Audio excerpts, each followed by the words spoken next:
Hey, what's up, guys? Kayak Mike here. In this video, or this live, I'm sorry, we're going to go over the Seneca event that you can see right here, the results of this past weekend. Talk to some of the anglers who were part of it. All three anglers below me, Austin Harding, Joe Hatfield, and Andy Ward, were all part of the event this weekend. All three of them fished in a length division as well. Andy, at the bottom of this, he is the host of the boat tournament that was going alongside of it from the Central Ohio Catfishing Club. And with that, while I go to share this live out to everybody, I'm going to let them take over. All right, guys. Well, Mike, everything's set up. I'll go ahead and just kind of roll on conversation. Andy, you're the permit director. I think I'll let you do the summary of this. And sorry, I'm hearing myself in my like an echo. So it's Mike is really throwing me off. Yeah, it's really hard to understand. I'm sorry, what was that? I said it's really hard to hear what Joe's saying. Let me see here. All right. Yeah. Joe, talk right now. Can you hear it? Okay. I think the issue is StreamYard's messing up. I think it's the mics. So when someone's talking, I will manually mute and unmute everyone individually while we bounce around here. Okay, like I said, we've done these in the past. I can't hear myself talk every time I say something now. It's repeating after me like a half second. It's like really hard to focus on what I'm saying. Yeah. I get it. So what I'll do now is I'll mute you for a second, and I will bring Andy up. All right, Andy, go for it. What do you want to say? Anything you want about this past weekend, your side, the boat side, the weights, the fish that were caught. If you were surprised about the blues against the against what you were expecting, you know, some people thought it was going to be mainly a channel cat lake. Anything you want to talk about, the conditions, what you use for bait, well, the floor is yours. I mean, I thought it was actually a lot better than what I thought it was going to be. I expected it to be a channel cat tournament. I expected, 40 pound fish to win our division, and it ended up being 63 with a 40-pound flathead and a 4 decent little channel with it. And then we seen two blues that are almost 20 pounds, and then you also seen multiple blues around 10 to 15 pounds. I don't think we expected that. It was awesome. And we saw the two biggest fish, and this warms my heart up. The two biggest fish of the tournament on both sides was a flathead. Yeah, it was awesome. Austin, I'll unmute you here. Do you want to talk about your flathead experience and how you caught it? So I wasn't really where I was gonna fit up. I had seen a lot of past prior. Them lakes I always wanted to make a fish them, and seen in the videos pictures. Austin, hold on one second. I think I got to cut you off. Your voice keeps cutting off every 4 or 5 seconds. Yeah. So, Joe, can you hear me? I can hear you fine. Has the reverberation also sound like they're in a swimming pool? I'm hearing that echo. On their ends, you're fine. That is, and like I said, when I talk, I'm getting I'm hearing myself talk, and it's kind of distracting. Yeah, this is not going as planned. Oh, man, StreamYard has just been the best to me all year this year. StreamYard, man, is really making things great. So, all right, Austin, go ahead. Try talking again. Go ahead, talk about your flyhead. Let's see if we can get that on. I'll at least bring up your results.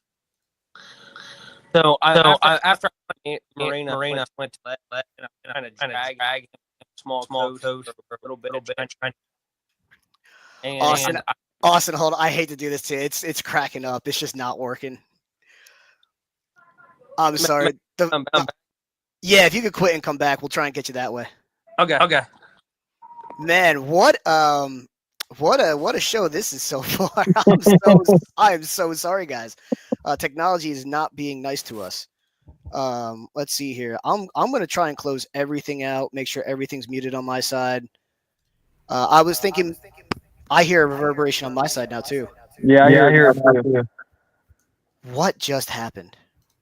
See, before you were clear, but Joe was going. Yeah. Now, can you hear me? I can hear you now. Yep. I can hear you, but still echoing on my side. Yeah.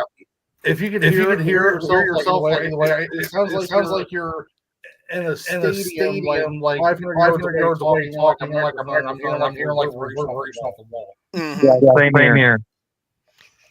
I'm going to try and close everything. I'm even give me 1 second. Let me do this too. I'm going to remove that screen, and I'm going to try presenting a new screen. I think I know actually what happened. Share screen. I think I accidentally hit share audio for the screen. So I think is it as bad as it was? How's it sound, Joe? It sounds perfect now. Yeah, okay. We're good. We're good. It was my fault. I'm not hearing myself either. I'm so sorry. Yeah, it was me my neither. fault. It was my fault the entire time. What was going on was when you share a screen on StreamYard, you can select the button that says also share the audio from that screen. So it was sharing the audio from our stream twice. What we were saying, and then on top of that, what it was producing from the stream. Oh, Jesus. I'm so sorry, guys. All right, Austin, go ahead and talk about this flathead. So I think I landed at about 10:15 in the morning. I started off the morning. I was using fresh cut shad. That's where 90% of all my fish came. But I started dragging into a back cove, and that's where I sit for, I'd say, about the first hour and a half of the tournament. And I was kind of like spot locked, but then I was dragging as well. So once my lines would go slack, I would just hit the up arrow on my trolling motor and kind of pull them tight again. And it seemed like the time I was doing that, I was getting hit. So I constantly was staying doing that. And I caught a few small fish, and, I had a limit pretty quick. And then I come out of the cove and I went around the other bend out towards where the main lake was. And when I done that, I was marking a lot of fish, but the wind was it was pushing me all over the place, and the drift sock didn't want to work the best, and I kept snagging up. So about that time, I come back to a cove where there were a bunch of boats, and I was sitting on a ledge. And that's when you texted me about the identifier on my big fish at that time. And I had put my finger over top of the identifier, and I'm sitting there talking to you. And at this time, I'm still sitting on spot lock because I completely stopped because I was talking to you on the phone. And my lines were all still out, and I'm going through my pictures, and I'm looking, and I've got cut shad, and I was dragging originally. So all my lines were still staying out pretty far from the kayak. And as soon as I got off the phone with you from telling you that I didn't have a picture with the identifier on it, I looked up, all my lines were slack. I hit the forward button on my spot lock, and I got that initial thud on the end of my rod. And that's when I was like, what in the world? So I kind of hit it up a couple times, and that line just kind of started going. I picked that rod up, started reeling in, and that's when I realized that I had a decent fish on the line. And he didn't even realize he was really hooked at first. It wasn't until I started pulling him up off the bottom, he knew he was hooked. And that's when because Brandon Hunter actually called me about the same time. And I said, Bubby, I'm going to have to call you back. I said, I'm going to be in a mess if I don't. But it was cut shad. I was actually really surprised because I caught it on a dragon rig on a real small shad head is what I caught it on. And I couldn't have been sitting in that spot no longer than 5 minutes. It just happened to be the perfect timing where I was at, that when I was talking to you, trying to figure out what I'd done wrong. And as soon as I come back to reality on what I was doing and hit that button, it was just there. And I was like, this is perfect timing. That's all. There's no other explanation behind it. That's awesome. Sitting on the perfect ledge. It's a perfect spot at the perfect time. Andy, in your event, the big flathead, did you hear anything on maybe how that guy was caught, like what they were doing, without giving any secrets away? No, they anchored up for flathead first thing in the morning. Oh, did they? Uh-huh. They were targeting flathead when they caught that flathead. Gotcha. They set up on a flat and found him. That's awesome. That's all. Now I know some guys like Seneca for flatheads as well. I just wasn't sure how many people were truly targeting flatheads versus, Austin's situation where he kind of accidentally ran into one. Well, as far as I know, Ross and Boog were the only guys that actually set up in the morning to target flathead. Because I mean, I don't think many of us expected to really get a flathead. To be honest, I mean, yes, it's a great flathead fishery, but in tournaments, it's kind of hard to target flathead when you know that there's other fish. You know, the blues are out there, so it's easier to catch blue than it is a flathead. Yes, it is. And then for people who are curious, I have on the screen now. I'm gonna pull it up. Let's pull it up here.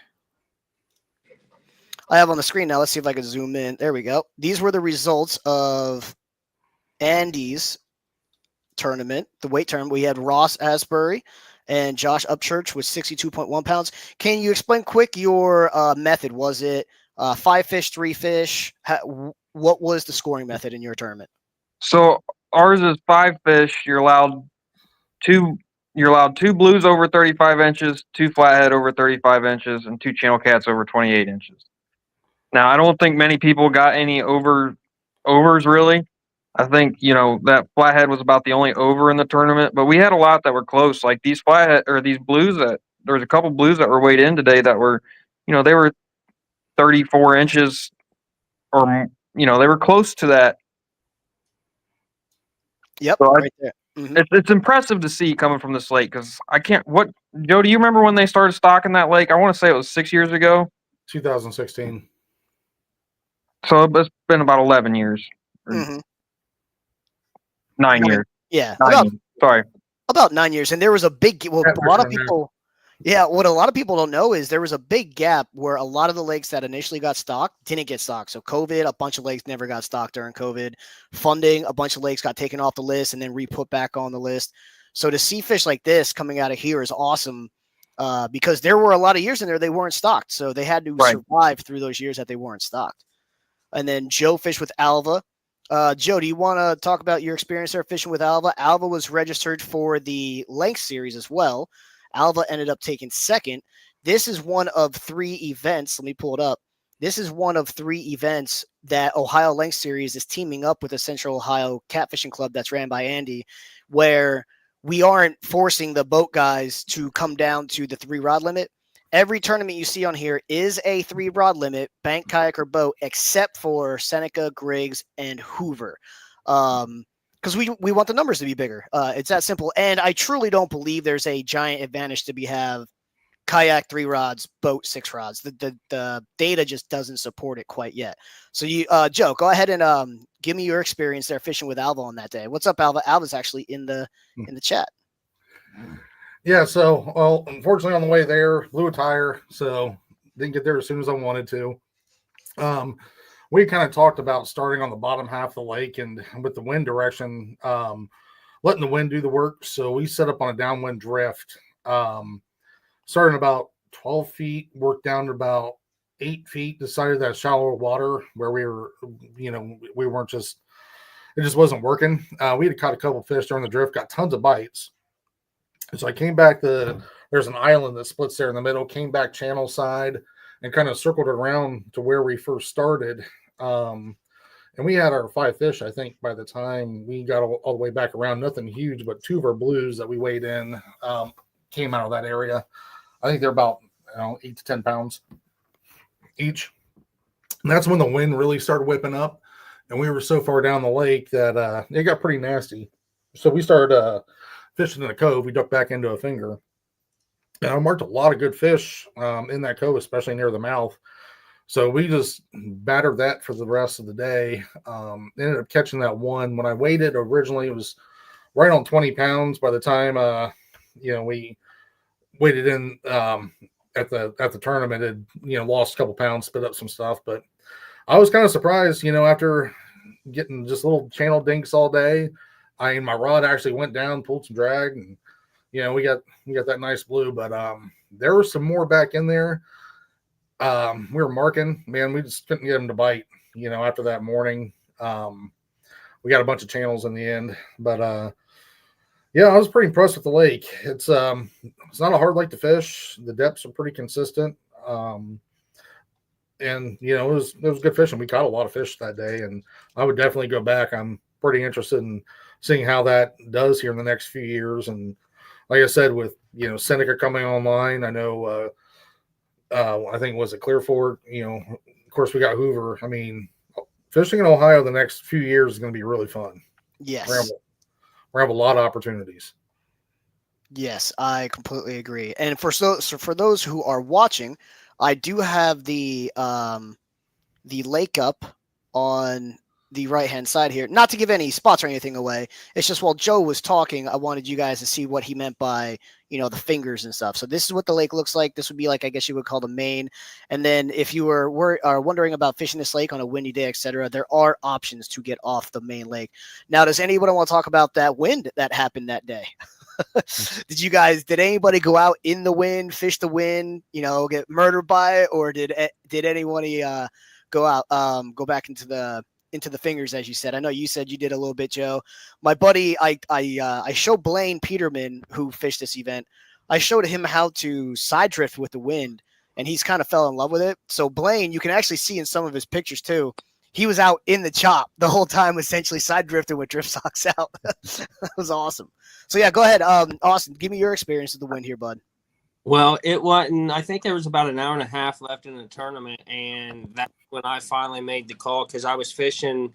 I was trying to stay out of the wind originally, and I wasn't having much luck. I couldn't stay put on spot lock. So that's when I finally just said to heck with it, and I made a run all the way back up towards where the marina was. I threw the drift sock out. I threw rods out the side, and I let the wind push me, and I ended up landing the other two fish that ended up winning me that tournament. And so you were out in the stuff when you caught those last two fish. Then is that how I'm taking it? I'm not shy to not say anything. I was in between the two islands, just drifting down all the way. I just let the wind push me until my rod's bent over, and I caught two fish. And I just kept on going because I got the first fish not too far after I started the drag, and we were moving. I think it was like 0.8 is the slowest I was going, and then I think when I caught the bigger two of the blues, I was moving at about 1.4 mile an hour. And when that fish hit, it about ripped the rod right out of the rack. This is the fish that he's talking about, guys, by the way, this 31.25-inch fish. This is a good, easily minimum 12-pound to 15-pound fish. Yeah, 100%. Yeah. And if this hits you while you're going 1.4, that's a ride. That's fun. What's funny is our fish that was close to 15 pounds was actually shorter than our 12-pound fish. Yeah. All right. So Andy, this is Andy. I'm assuming this was your 12-pounder. Yep, right, that's the 12-pounder. And I was actually extremely embarrassed on your 15-pound fish because when I posted, I try and do hourly updates if I can. When I posted this to social media, I called this a super fat channel cat because I didn't look at it. I didn't read how you submitted it. I just gave it a quick glance and submitted it and posted. And then I'm looking at it. I'm like, I think that's just a really ugly fat blue. And I'm counting the anal fins, and I'm just like, oh no, I look like an idiot. I posted that this was so I went into when you post as a not as a group but as a page, you can post in multiple groups at one time, but you can't edit the post in one spot. I had to go to every single individual group that I posted it to and adjust the wording so I didn't look like a moron. But yeah, this guy is a chunker. Oh, he was so fat, and he hit with a vengeance. And she fought that fish for a good minute. It was fighting hard. I honestly thought it could have been a 20-pound fish, but it wasn't. That's awesome. I'm trying to think. The two flatheads were the overs. Joe, anything special about the fish you caught? I know you have this one really big blue here. Anything unique? Did you use any special baits, any unique tactics, anything like that? No. Like I said, we just got out of the wind and started fishing the cove. It happened about 10 minutes in, and I was like, "Well, if this fish is here, there's going to be bigger ones here," because I was marking them. And I wish we'd have caught one of his brothers and sisters because I swear they were in there. No, the fish just hit, took it down. Like I said, took some drag out, and knew we had a decent fish. Brought it in, and we were pretty excited with that one. I mean, yeah, just wish we could have got a couple more like him. Having the live well, I'll talk about this for a second. Alva, having a live well saved you guys a few times because had a couple submissions where I sent you messages saying, I got to DQ this fish for this reason or that reason. That is one nice thing, though, about this tournament, where I did really like the aspect of, since there was a weight tournament going on at the same time as the length tournament, anglers weren't releasing their biggest fish. So if they had an issue, I could tell them, and they could just take the fish out of the live well, remeasure it, send it, make their corrections, and then send the submission back in. Austin, unfortunately, didn't have that luxury because he's in a kayak, but it didn't bite him in the butt. Austin actually, his first big fish of the day was 26 or 26.25 inches. You see where this identifier is on his board? His picture came in like this on his, what was the big fish of the day at that time. So I had to DQ his fish. I sent him a message. Please tell me you have another picture of that fish with the identifier in it. And he goes, nope. His thumb was blocking the identifier. He goes, nope. My big fat dumb thumb was blocking the identifier. So I had to DQ that fish, and it breaks my heart to DQ. I hate it. I'm the opposite of most administrators. I'm looking for reasons to approve every fish. I'm not like looking for reasons to DQ fish. But if the identifier is not on the photo, there's nothing I could do about that. But luckily, I'm sorry.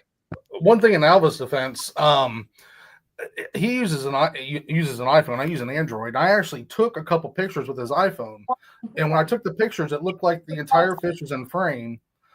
And then by the time we taken the fish, put it back in the live well, and pull up the picture, everything was cut off. It like shrank. So I had to pull it out my phone. I'm like, dude, I don't know what's going on, but I took it with my phone and texted it to him because what I see in my frame is what's captured. So I didn't know if it was a setting or what was going on, but I can see why he may have had some difficulties. Alva's blaming you for the photography. Also, there's you guys didn't have this, but I'm just pointing it out there for anyone who's watching who might be new and thinking about doing this. Some of the newer phones have they're like too high tech. They focus. So sometimes they'll focus on just the fish and blur out all the numbers. So if someone's interested in doing this with us down the road, just make sure your phone settings or your camera settings are just very standard HD settings on your photo. And I get asked this question. I'm going to pull this off the screen here for a second. I get asked this question almost every single time because we're newer and we're growing. How do I know that nobody cheated? So I get the GPS timestamp of every single picture and submission, where it was where it was pictured and where it was submitted from. So I can go into every single individual photo and see where they submitted the picture from. So if I zoom out here, this is the entries heat map. This is where everyone submitted the fish from and took their pictures.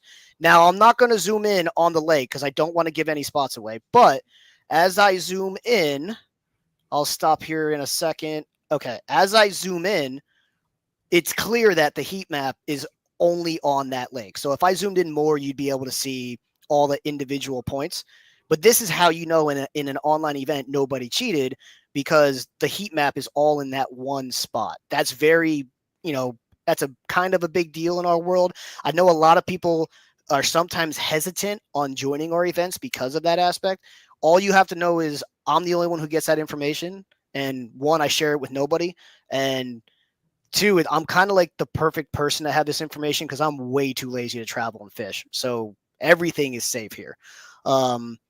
Do you guys have any questions? Do you have any issues with the tournament, with the format, anything like that? Like, because I'm always trying to improve anything that we're doing on our side as well. So any kind of constructive criticism, anything you think I did wrong, any of that, now's the time. Even if you're in the chat and you want to, roast me for something, feel free.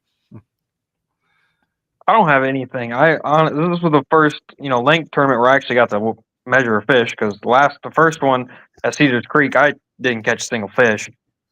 But I thought it was fun. I enjoyed it. I actually thought, in a way, it was different. I won't say more fun than a weight division tournament, but I would definitely put it equal with a weight tournament, because it's nice to be able to catch the fish and release it. I like that. I like that factor for the fish's sake. Mm-hmm. We do take good care of our fish in live wells, and we try really hard.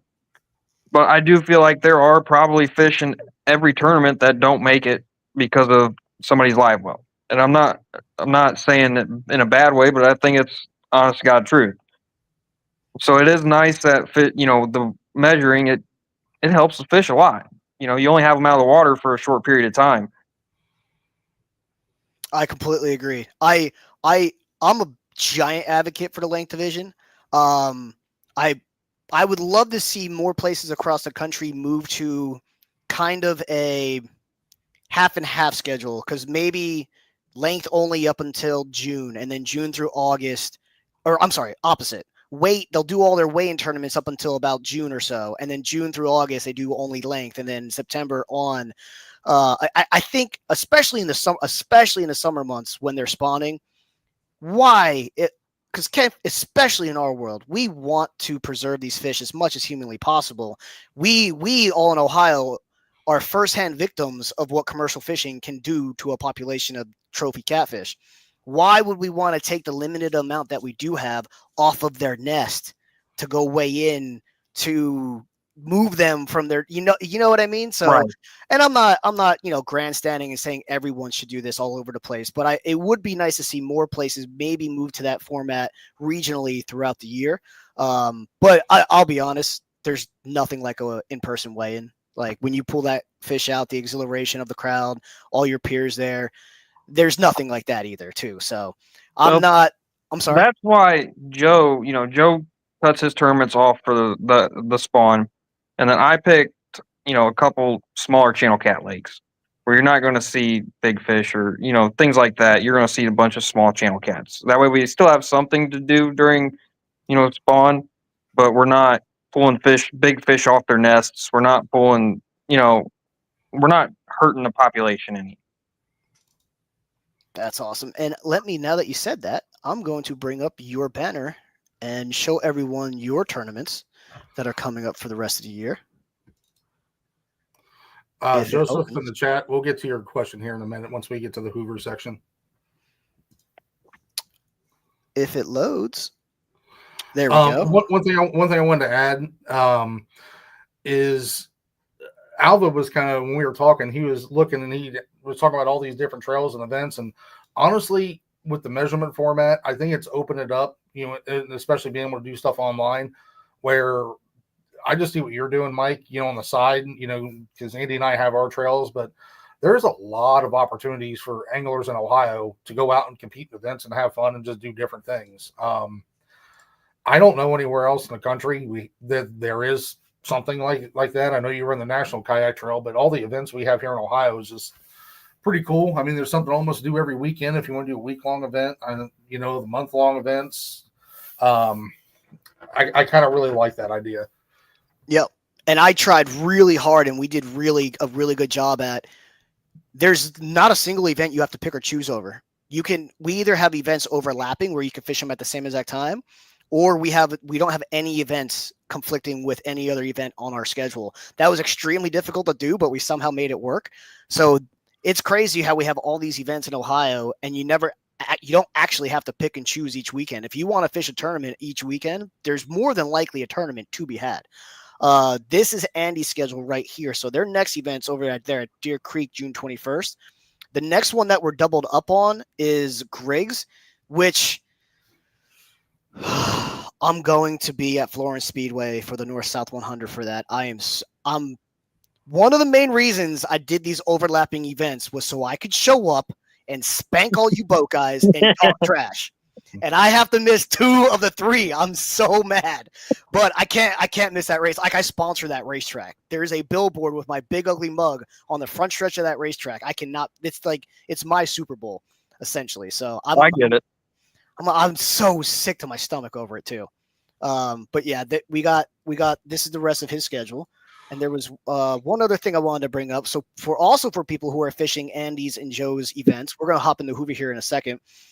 Their boat tournaments, I am keeping an electronic record of their boat tournaments as well. So if you download the fishing, let me actually go from the beginning. If you download the Fishing Chaos app, my computer will look just like your phone. Go to Trail Club, look up online catfishing tournaments. That's us right there. Go to tournaments, scroll down. If you click on Central Ohio Catfish Club, I'm keeping an electronic record of all of his events. So if you want to see how the Alum Creek tournament went, instead of scrolling through 100 messages on Facebook at the group page, right here, if you scroll down, here's all the results, and here's the big fish for all the anglers that were entered. And then let's say you wanted to see how Clear Fork Reservoir went. You can go ahead and click on that. There were 11 anglers. You scroll down. Here's all the results. There's your big fish winner. And I'm also copying pasting the point standing for each tournament after Andy posts the point standing. So I haven't posted this week's yet. I kind of missed it. I kind of missed it. Oh, you're good. And yeah, I love the idea of doing this. Also, the DNRs are always asking us for statistics on stuff. Anytime we make an argument, they're like, prove it, prove it, prove it. Well, this is finally, I would love for more trails to reach out to me to keep track of their stuff, because I would love to get some factual data that we can hand out to these DNR agents when they're like at these meetings and they say, we need proof, we need proof, we need proof. Well, now we can show them empirical, unfiltered data that they cannot argue with, period. So, and then like Hoover, I did the Hoover weight one this, and we'll segue here into the Hoover division coming up this weekend. This was the past Hoover event. So yeah, if you go in here, you can find all the results. The only thing you can't really find, and there's no way to physically do it, I can't do individual fish. When I'm inputting the records, I kind of have to put like just the whole, like as if it's like one fish. So I don't want anyone to be confused. It wasn't an 87.95 pound blue cat that was submitted by Jacob Leake at Hoover. His fish combined was 87.95 pounds total.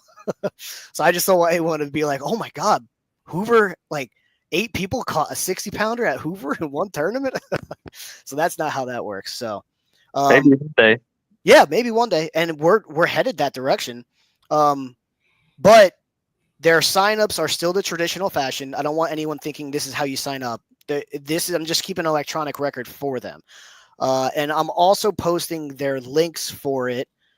Let's see here. If you go to their the Central Ohio Catfishing Club, we have pinned to the top in their featured. What I'm doing is every time there's a tournament, I'm just putting the link for that, and you can just click on that link, and that link will take you directly to that tournament. So even if you don't have the app, you can still get to it on your phone through that link right there. All right, Joe. Hoover tournament this weekend. Let's start talking about that. Wait, Austin, real quick, are you fishing that tournament?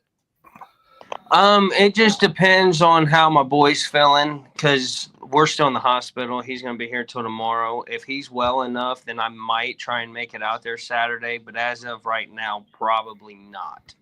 Gotcha. I want to, but she's going to kill me because this week's Hoover, next week's the 24-hour, and then we have the National and the Link Series at Sandusky at the end of the month. So if I take every weekend this month, but if I keep winning money, she might be happy. I don't know. I feel it. There we go. I got the Hoover schedule up. All right, let's start talking Hoover. Oh, hold on. I have a bulldog climbing up my leg. Oh, that's cute. Down. Looks like we are finally going to get some nice weather. I don't see any wind hazards. I don't see any rain hazards. I don't see thunderstorms. I mean, I'm honestly excited. It'll probably mean the fishing might be down a little bit. I don't care. Yeah. I'm just glad to have one tournament where it's not, either a hurricane or a tornado. No, but I'll be there at the parking lot checking people in around 5:15. Tournament launches at starts at 7. Once you check in, if you're in the boat division, once you check in, do your live well check. Out on the water, no rods in the water till 7. Cast nets only for bait. Until that point. And Joseph Sheffer had a question. Yes, we will have boards. They don't cost anything. If you're in a kayak, I don't know if you want one of the boards I have. I know, but put it out there. If you're in a boat, it'll be fine. They're just mounted on kind of a sturdy piece of wood. But we do have boards available. I know some of the other anglers, have a bunch of extras. They're always willing to, help out and make sure everyone has what they need. We're pretty good, tight-knit community here and not a lot of drama. So We're just all about helping people out. No, but like I said, I'm really looking forward to this weekend. It's the last one before spawn. And then our next tournament after that will be a night tournament at the end of July. So we're going to go from day to night, and it'll be a while before we see the daytime at Hoover again. But I don't know, with this weather, the way it hit this year, I think, I thought I was scheduling this tournament a little bit late, but I think it's going to be right on time to where we get that big pre-spawn bite. And I don't know if anybody's fished the lake during the pre-spawn bite, but when they're feeding up, they can be extra, extra violent. You'll have a 10-pound fish, slam your rod and bend it over and peel out drag, and you think you got, Moby Dick hits, and you're reeling in like, what the hell is this? It's just a really angry fish. They get really aggressive. So if all that happens, I mean, we could have a lot of fun this tournament. So one thing I did want to mention, Mike, in July would be our 2-year anniversary of running the first measurement division. So we haven't been doing it this long. Really? It's pretty exciting to see how far we've come. It just dawned on me when you said we're kind of new at this still, and yeah, we are kind of new at this. It hasn't been a full 2 years, and just to see what we've been able to do in the last 2 years and all the opportunities and all the anglers we pulled in, I think it's pretty cool. And I just realized I had the length division up while you were talking. Just so no one's confused, Joe's tournament is $100 entry, 20 to big fish, 8 to the pot. Length division is $55 entry on the app, 10 goes to big fish, 40 goes to the pot. You cannot fish both. We are blessed enough at Hoover to have enough anglers weight and length division to be able to split them up, and we don't have to worry about numbers for either. The only time you can fish both at Hoover this year is the August 24th event. That's where it's no holds bar.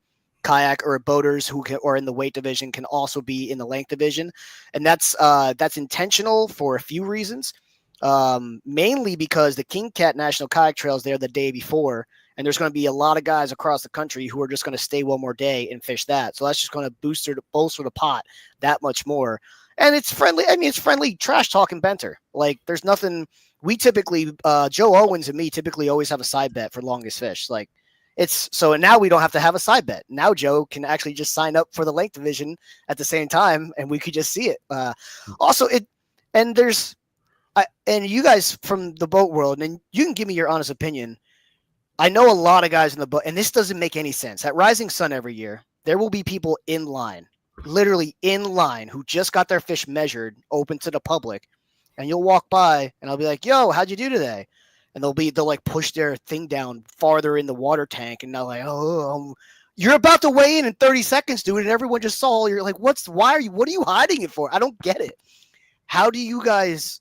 Do you dislike? Are you impartial to seeing that leaderboard build throughout the day? I love as a spectator and a judge, I love it. As a competitor, I'm indifferent because I'm just built in a way where my opponents, what they're doing doesn't bother me in the slightest. I can see how some people might not like it. It might get in their head, but from a spectator's point of view, I absolutely love it. What's your opinions? We'll start with you, Joe, and then we'll go down to no, actually, Andy, you're the newest here, so I want your opinion on it first. I love it. So like during our tournaments around, Columbus, Central Ohio, the Hoover tournaments, all of the guys on the boats are pretty much friends. So we pretty much call each other throughout the day and see how each other is doing anyways. So it's almost the same thing as the measuring division, because you can see them on there, but we're calling each other and everybody's calling each other and telling each other what everybody else has too. If somebody's like, "Oh, I got a 40-pound blue," by the end of the tournament, everybody knows that person has a 40-pound blue. Yeah. It's a lot of poker, though. There is some lying deception that goes on. There is a little friendly deception. There's some. Like I said, it's like a big hand of poker. Somebody call me up like, "You got anything?" I'm like, and I do. I'm like, "Oh man, today sucks. I don't know what I'm doing." Joe, what's your perspective on it? The live leaderboard. Actually, I like it. I like watching what's going on throughout the day and seeing what's happening. And I'll be honest, a lot of guys now in the tournaments, they'll use that because they'll be like, "Oh, I'm not catching any fish. Hell, let me look at the live leaderboard." And like, all right, where's that guy in the kayak?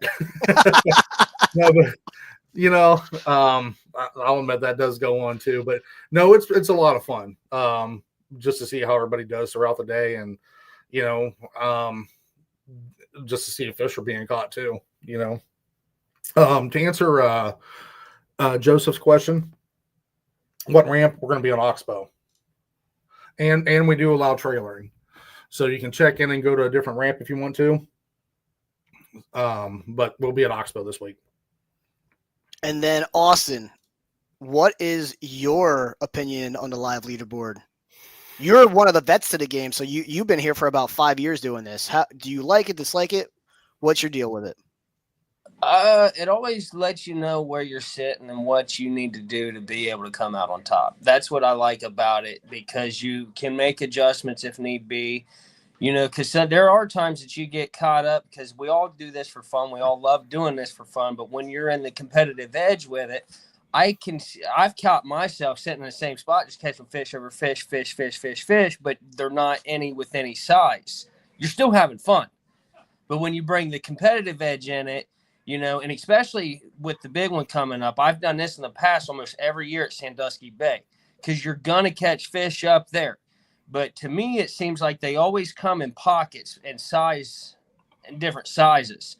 So I love the live leaderboard for the simple fact that you know what the number that you need to hit to be able to be successful to come out on top. I like that too. I do like that too. If I'm sitting in the top 5 and I need like 4 inches, I might size down my bait just because I'm not necessarily targeting that monster. If I'm sitting in the top 10, top 15, and I need 20 more inches, well, I might just say screw it the last 2 hours and just throw Mondo baits on there. One criticism we do get occasionally is it's called sandbagging. It's how do you know everyone has submitted their fish, or anglers who don't want to show their fish. You don't have to. In our 1-day tournaments, there's no rule saying you have to submit your fish as you catch them. You can be secretive. It's not against the rules to be secretive. Now, people might bust your nuts afterwards because you're sandbagging and not showing your score, but you don't have to. You don't have to show your score throughout the day. We just ask the anglers to submit them as they get them, because here's the thing.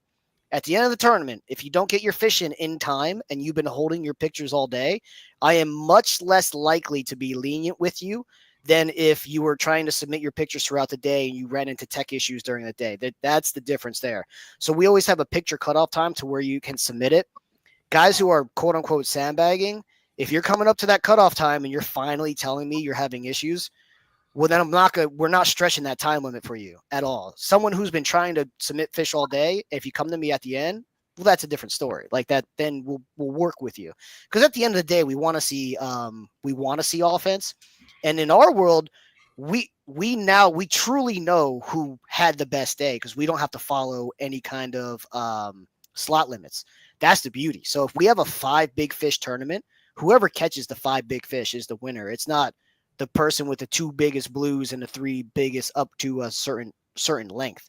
With that, I think that's one of my favorite parts about the length division, is not having to follow any state rules when it comes to the length or size of the fish.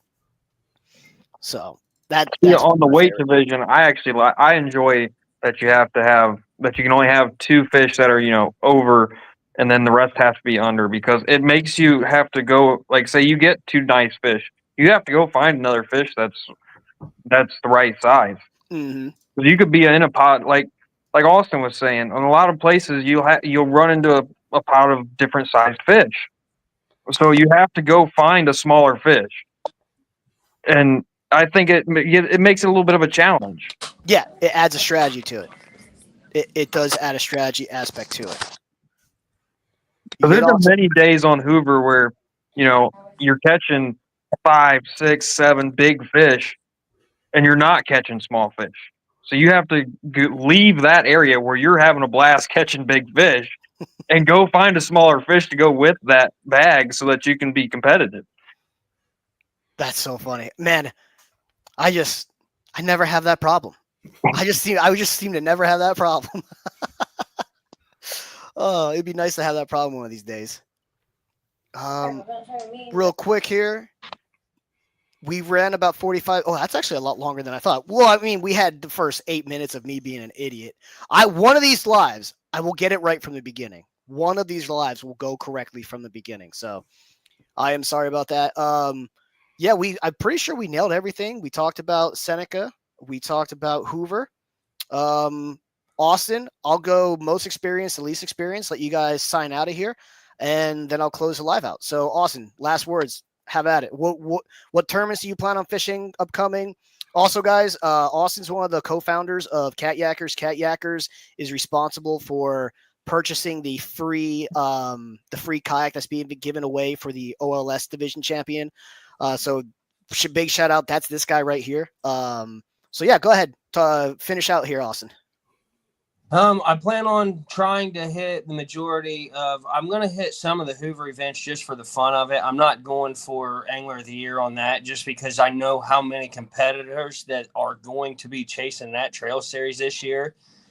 I'm more focused on the Lake Series, the River Series, and I'm still trying to throw my hat in to make sure that I can hit the National Series as well. So I plan on making a couple out-of-state tournaments to let's see. I plan on being at Lake of the Ozarks, and I want to make Louisiana this year. That's my biggest goal. If I can make them two happen, I think I might be able to be in a good spot, at least hopefully land in the top 5 for the National Series as well. Awesome. Well, that's Austin, my goal. Thank you very much for joining us. I'm going to kick you out of here now, and then I'm going to move over to Joe. See you later, bud. See you guys. So to me? Yes, sir. You. What do you got upcoming? Oh, well, like I said, after this tournament, we got about almost a 2-month break before our night tournament. I don't know what I'll do. I promised myself I'm going to stay within the state of Ohio this year and fish. I might just make a couple of runs to the river and mess around down there and, have fun on the river. And I actually broke out all my old saw guy and muskie stuff. So I'm probably going to fish Alamo a little bit here. Just to change it up a little bit, have a little bit of fun. Fishing wise, just running this trail and, between you, me, and Andy, this thing is definitely on the rise, and I think we have it heading into a really good place, building a pretty solid future here, especially with all these lakes coming online. It's going to be exciting the next 5 to 10 years here in the state of Ohio, and I think we got a good thing going right now, and just growing this and seeing what happens to it. I agree with everything you said, especially about the state of Ohio. It's funny how we went within the last 5 years from like the state everyone kind of laughed at when it came to Blue Cats to we're slowly becoming, as commercial is getting worse and worse and worse everywhere else in the country, the inside of Ohio is getting better and better and better for Blue Cats. So we might turn into the destination state within the next 10 to 20 years. You never know. You never know. I've speculated it, and it's getting harder and harder to leave the state of Ohio. I'll tell you that much, dude. For me, I'm in hell because I have arguably the worst stretch of blue cat fishing in the country in the Markland pool by a very wide margin. So for me to fish anywhere worth a damn, I have to drive at least 2 hours. So I'm driving either to Hoover, which is away from me, or I have to go to the Falls, or I have to go to Tennessee or Kentucky somewhere. Like I'm in purgatory. So I need the lakes around me to start getting like Hoover so I can go and realistically expect to catch a 30 to 50 pounder almost every trip. It's not going to happen every trip, but I'll be honest. I have fished Hoover. I'll say 10 to 15 times now. I don't think there's been more than one trip where I haven't landed at minimum 125 to 30 pound fish or better. And every time we have a tournament there, I'm not going to go to the history. A lot of tournaments will have 15 anglers and not a single angler doesn't catch a 30-plus inch fish. The National Trail last year, I think every angler, I think there were 17, I think 16 anglers had a fish Ohio on their leaderboard at some point in the tournament. So that just goes to show how good it's getting and the potential that we have. And Hoover's not even that, it's really not that big of a lake. When Caesars and East Forks comes online, that should be amazing. Well, here's the thing with Hoover. It's not a big lake, but the 9.9 limit makes it a big lake. So say I'm fishing the North Pole and not getting anything. I'm like, wonder if they're biting down by the dam. That's an hour-long commitment, even with a boat. Yeah. Or unless you pick up and trailer. I mean, getting around the lakes, you have to move so slowly, kind of makes it a bigger lake. And, I know it's, not the biggest body of water in the world, but, it has its different structures, and it's like a little mini Tennessee River system, the way I kind of look at it. And I don't know. It's a great body of water, and it's been a joy to fish all these years and run the tournaments on it now. So it's just nothing but looking up from what I see right now. Same. And tell Alba thank you, and we'll let you know. We'll always need some help. Same. All right, Joe, I'm going to kick you out of here, and I'm going to finish off with Andy. All right, Andy, last words. I'll bring up your tournament schedule here again real quick and talk about your tournaments, where you plan on fishing, all that fun stuff. So we got Deer Creek coming up here in a couple weeks. I'll be fishing that one. The next one's O'Shaughnessy. I'm actually not fishing that one. I have Ross is going to run it for me. I've got a concert I'm going to, so he's going to run that tournament for me. And then we go to Griggs, which Griggs is always a good time. There's big channels. There's not the giant flathead you're looking for, but there's a lot of 15 to 20 pound flatheads swimming around in that lake, and it's a good time. And then we shoot over to Knox for an all night tournament. This is the only one on the schedule that's all night. And I do it for a reason, because when I started fishing that lake, we sat out there all night. And then when Rob Yount started doing tournaments on that lake, he ran them 7-7. And it seemed like that early morning bite has always been the best for everybody. So I make that tournament a 12-hour tournament, and it is a lot of fun. It's exhausting, but it is a lot of fun. And then we shoot over to Delaware for the end of the season before the championship. And Delaware's a good lake. It produces a lot of nice channel cats. And then championship, day one, it's a 2-day tournament. And I think we're the only tournament trail that does this in the state of Ohio. And the championships, and I think Zach started it a few years before I took the trail over. At first, he always did Alum and Delaware, and this year I decided to switch it up a little bit, because I honestly believe Griggs and O'Shaughnessy I did them because they're close, but I think they're a couple better fisheries, and they're a lot more fun to fish. And at that time of year, there's still a chance of catching flathead, and both those lakes have flathead in them. So it'd be cool to see those at weigh-ins for the championship. That would be awesome. Griggs, I think people underestimate. I've never not had a great day on Griggs. Oh, it's so much fun. The last tournament I fished on Griggs, I had a Sandusky-esque bag that would have competed with our national trail at Sandusky. It would have been, I think, top 10 or so at our national trail last year in Sandusky. I absolutely love Griggs. I was throwing over channel cat back at Griggs last tournament last year. Yeah. I remember that. Yeah.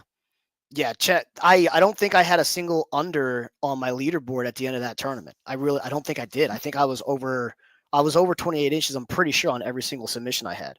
And that seems to be the case every time I go. I love that place. I do. It's a lot of fun. I do love that place. So yeah, we always have a huge turnout for that tournament. We'll have 20 boats at that tournament usually. I know, and that's what makes me even more mad that I can't fish it, because I love that we have those 3 events that we're doing the crossover with the boat guys and the kayak guys, and I'm truly thinking we're going to have 15 plus entries on the length side for that tournament during that tournament. And I'm super butthurt. I cannot go to that one. So, I guarantee you will, because I know a lot. At least over half of the weight division will join the length division for that one. Yeah. So, well, bud, I'm gonna cut it off here. Thank you so much for joining the live. We'll try and do this. Maybe not every tournament. We'll definitely do this more often, though. At minimum, let's do this at least once a month. So, I'll keep in touch with you. Once I see your points are posted, I'll go and create that electronic version of Seneca. And yeah, Kayak Mike out of here. Everyone, best of luck, and time for me to finish watching the Dream. This is one of my other Super Bowl races that are going on right now. So, all right, Kayak Mike out of here. I'll see y'all later. Thank you, guys.